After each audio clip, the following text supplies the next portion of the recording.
Saudações, estimados irmãos e irmãs em Cristo Jesus, em especial aos membros da Igreja Evangélica Luterana do Brasil, da Congregação Cristo de Governador Valadares, Minas Gerais. Tenho um carinho muito especial por esta congregação, que tive o privilégio de poder atender nos anos de 2005, 2006 e também 2007. Várias lembranças boas, recordações e saudade desse povo. Agradeço também ao pastor Jadir pelo convite, pela oportunidade de, mesmo distante, poder aproximar de vocês na sua casa, no seu lar, através dos meios de comunicações. Eu, no primeiro momento, sinta-se acolhido pela graça, pelo amor e pela misericórdia do nosso Deus. A minha oração a Deus é que, através deste momento, a palavra de Deus encontre um coração que está ansioso por recebê-la e também necessitado. Que o Espírito Santo de Deus nos auxilie a conduzir esse momento de maneira a trazer consolo e paz ao seu coração. O texto que nós queremos meditar nesta manhã, neste dia, é o texto de Mateus capítulo 15, versículos 21 até o versículo 28. Nós não vamos fazer a leitura desse texto nesse momento, mas na sua casa acompanhe na sua Bíblia, Mateus capítulo 15, versículos 21 até o versículo 28. Esse texto narra sobre a mulher cananeia, texto da mulher cananeia do Evangelho. Eu começo fazendo essa breve meditação e reflexão na palavra do nosso Deus. Eu começo com uma pergunta: você, em algum momento da sua vida, você já foi rejeitado ou rejeitado? Pare para pensar. E eu coloco que isso é algo que a gente não consegue evitar, tem como lidar. E por que não tem como evitar? A rejeição ela está no coração das pessoas, então isso eu não tenho como evitar, eu preciso lidar com isso. Mas eu posso evitar ser um agente de rejeição.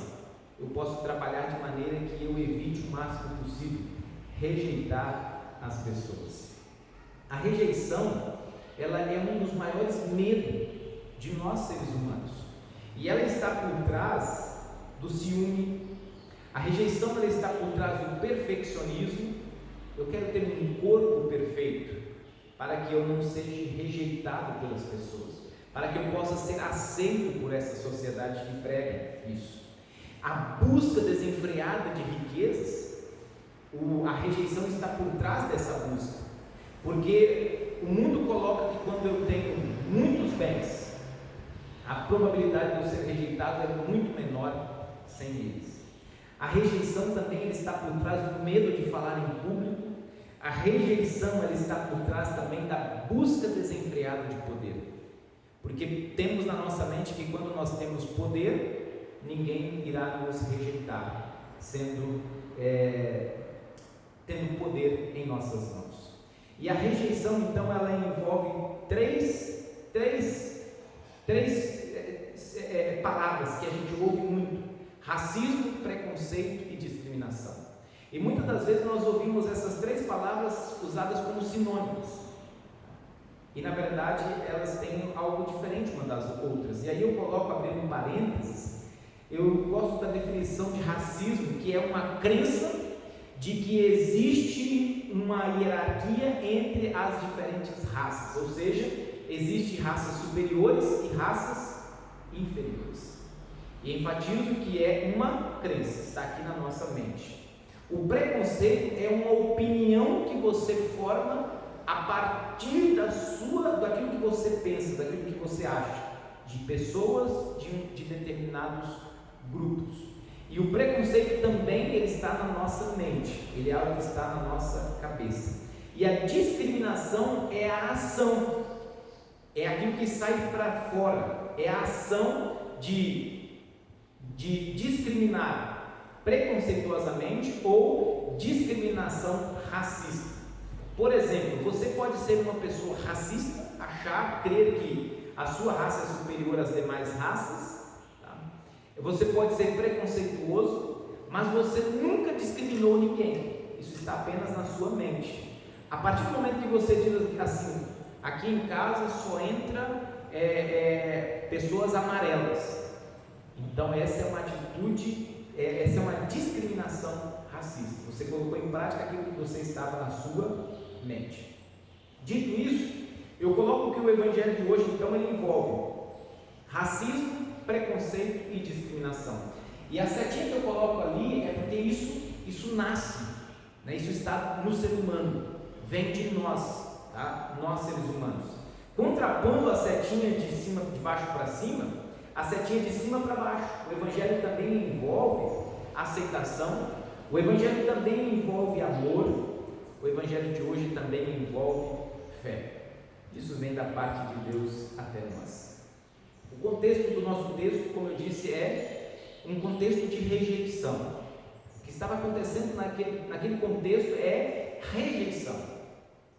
E de imediato eu já quero dizer para vocês que não da parte de Jesus Cristo, tá? Não da parte de Jesus Cristo. Quando o pastor Jadir entrou em contato comigo, pedindo para eu fazer uma mensagem, me fazendo o convite, e quando eu fui ler o Evangelho, eu confesso para vocês que eu tive um certo preconceito com respeito a esse texto. Eu disse: mas esse texto onde Jesus chama a mulher de cachorrinha, do que eu vou falar sobre esse texto? E parece que Jesus é quem era o agente da discriminação, mas de imediato eu já digo que não é. E depois no final nós vamos perceber algo bastante diferente daquilo que nós temos em nossa mente. O contexto anterior a esse texto, e aí eu destaco Mateus capítulo 13, versículos 54 até o versículo 59, a Bíblia árabe, que é a que eu estou usando, já no título desse texto lá de Mateus 13, 54 até o 58, diz assim: Jesus prega em Nazaré e é rejeitado pelos seus. Jesus estava pregando na sinagoga, na sua casa do povo judeu, e no versículo 57 diz que escandalizavam-se nele, ou seja, não acreditavam no que ele estava dizendo. E no versículo 58 diz: não fez ali muitos milagres por causa da incredulidade deles. E Marcos capítulo 6, que também registra esse texto, diz assim: admirou-se da incredulidade deles. Ou seja, Jesus se admirou da incredulidade do seu povo, do povo judeu.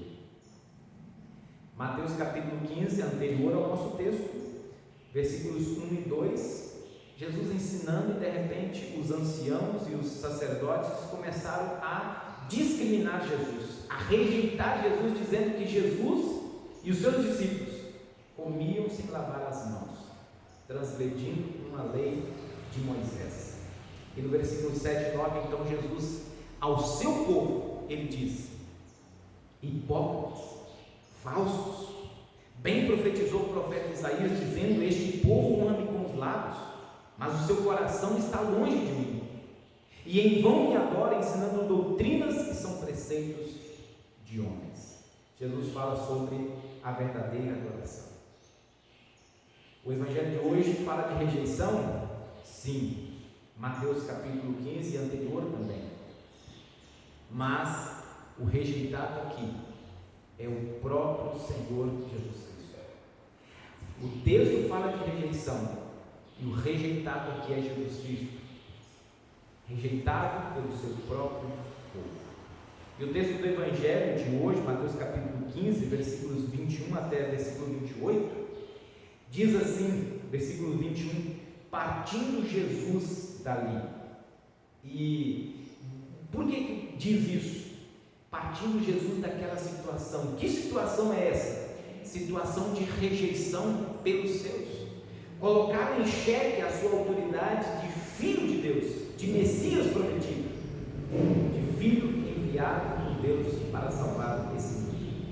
E Jesus, então, diante dessa rejeição por parte do seu povo, Jesus então sai para uma região para a região de Tiro e também a região de Sidom. O Evangelho de Marcos, capítulo 7, que também registra esse texto, fala que Jesus, Marcos 7, 24 a 30, Jesus ele meio que se escondeu em uma casa, lá na região de Tiro e Sidom.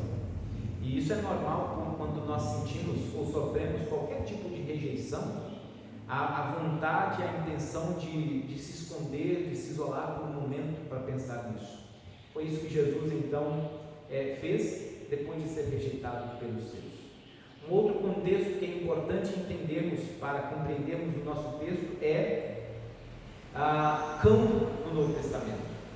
O cão ele não tinha o mesmo conceito que nós temos hoje. Essa é uma expressão moderna. O cachorro é o melhor amigo do homem. Isso no Novo Testamento não havia. O cão era sinônimo de desprezo. Assim como o porco era tido como um animal imundo, os cães também eram entendidos como animais impuros no Novo Testamento. E raramente havia cão em casas, na casa das pessoas como animal de estimação. Diferente de hoje, o cão, quando é usada a expressão cão, geralmente não é muito positivo. Nós preferimos usar a expressão eu tenho um cachorrinho, ou eu tenho um cachorro em casa. Quando você diz assim, eu tenho um cão em casa, é porque geralmente você não gosta de cachorro e talvez alguém da sua família quis ter. Quando você diz leva uma vida de cão, você também está dizendo de uma forma negativa. Quando você ouve falar aquela mulher é uma cachorra, essa é uma expressão depreciativa, né, de rejeição negativa, quando usada a expressão cachorro. Jesus, no nosso texto, no texto do Evangelho, Jesus não usou a palavra cão. E segundo os estudiosos, a expressão que Jesus usou pode ser traduzida como eu coloco ali, cão pequeno, cão de estimação, ou cachorro de estimação, ou como a nossa tradução traduz como cachorrinho. E Jesus não queria correr nenhum risco de ser mal interpretado, de provocar qualquer ofensa para aquela mulher a quem ele estava se dirigindo naquele momento. Porque no contexto do Novo Testamento, as pessoas que não eram os judeus, tratavam os gentios que não eram judeus como cães.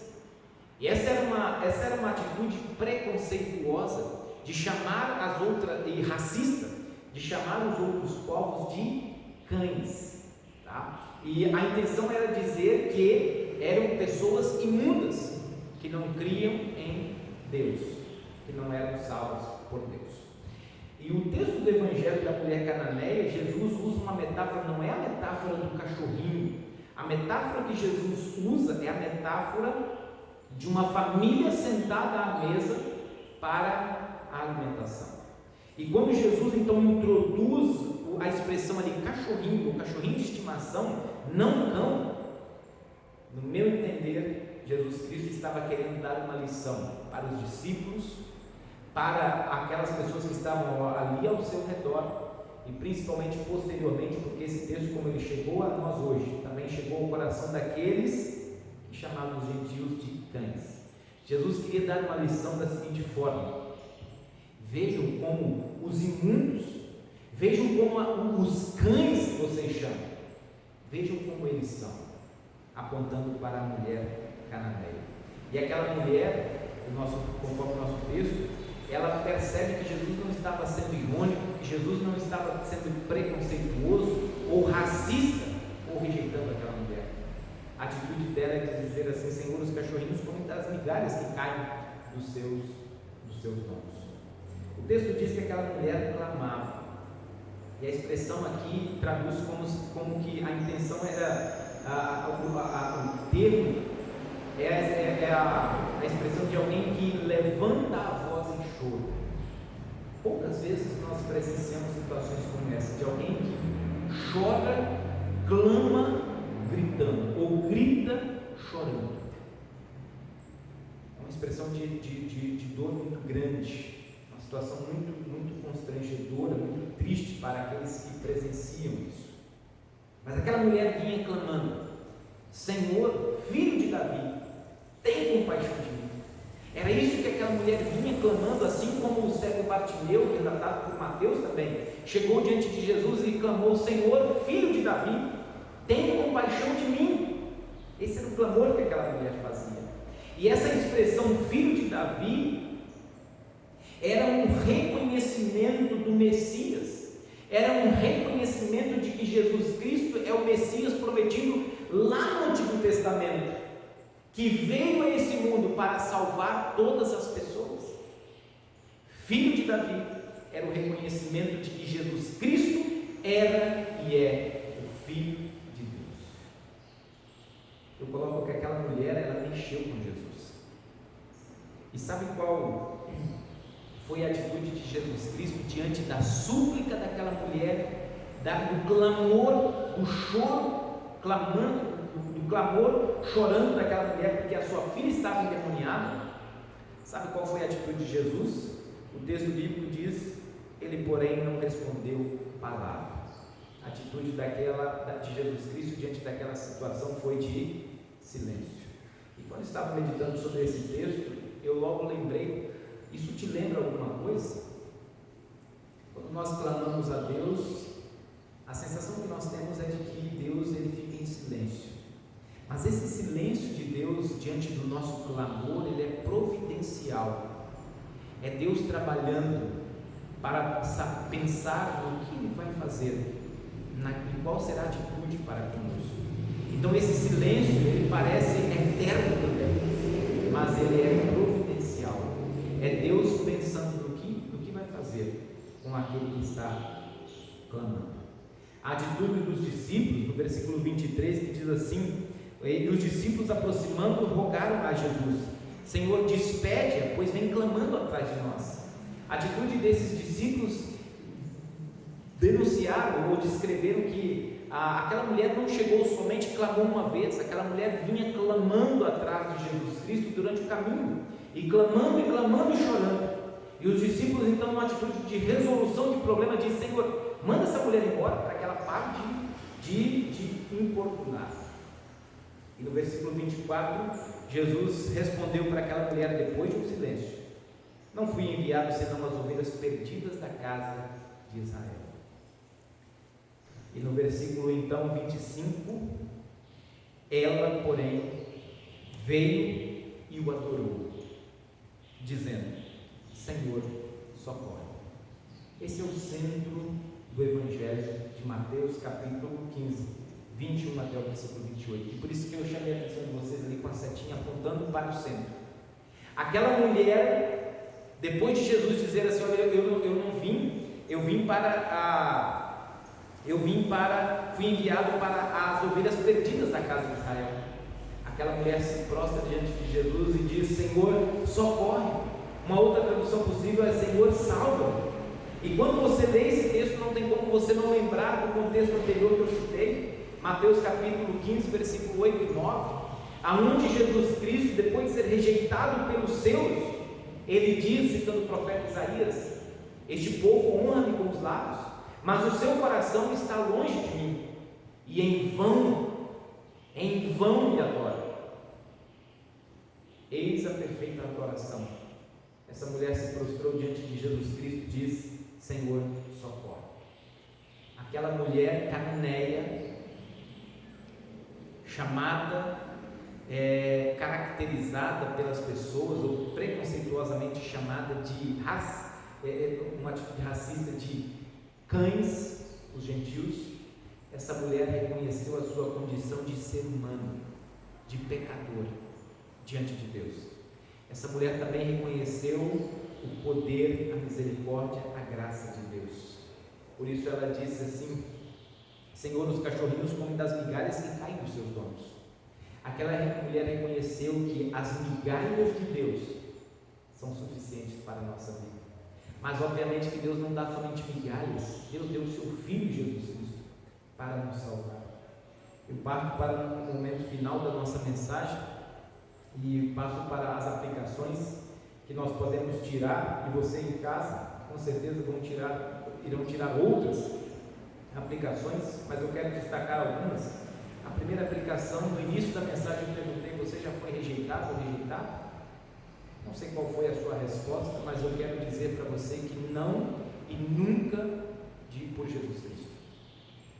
Todos aqueles que chegam a Ele são recebidos, aceitos por eles. A segunda aplicação que nós podemos tirar mirar nesse texto é aonde nos leva a nossa fé. E eu gosto sempre de lembrar que fé não é um poder que eu tenho e faço as coisas, não é um poder que está em mim. A fé é aquilo que me leva para perto de Deus.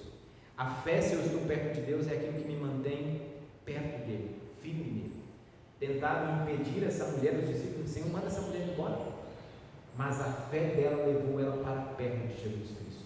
O poder de curar não estava nela, o poder de curar estava em Jesus Cristo. Assim a nossa fé, ela nos leva para perto de Deus, e principalmente nos momentos difíceis da nossa vida. E o poder de curar, o poder de salvar, o poder de libertar não está em nós, está em Deus. A minha fé me leva para perto dele. Se eu estou perto dele, a minha fé me mantém perto dele. Em terceiro lugar, esse texto também nos ensina que Deus muda os seus planos. Deus muda os seus planos. A intenção de Jesus Cristo era ir para um lugar na região de Tiro e Sidom e ficar quietinho lá, sem ser incomodado por ninguém. Mas essa mulher aparece e muda toda a história. O clamor, a súplica dessa mulher, a atitude dessa mulher faz com que Deus mude os seus planos. Nós cremos num Deus onipotente, onisciente, mas eu preciso lembrar que Deus muda os seus planos para em nosso favor, quando nós suplicamos, como nós chegamos diante dele, como fez aquela mulher. Em quarto lugar, eu destaco o poder da oração.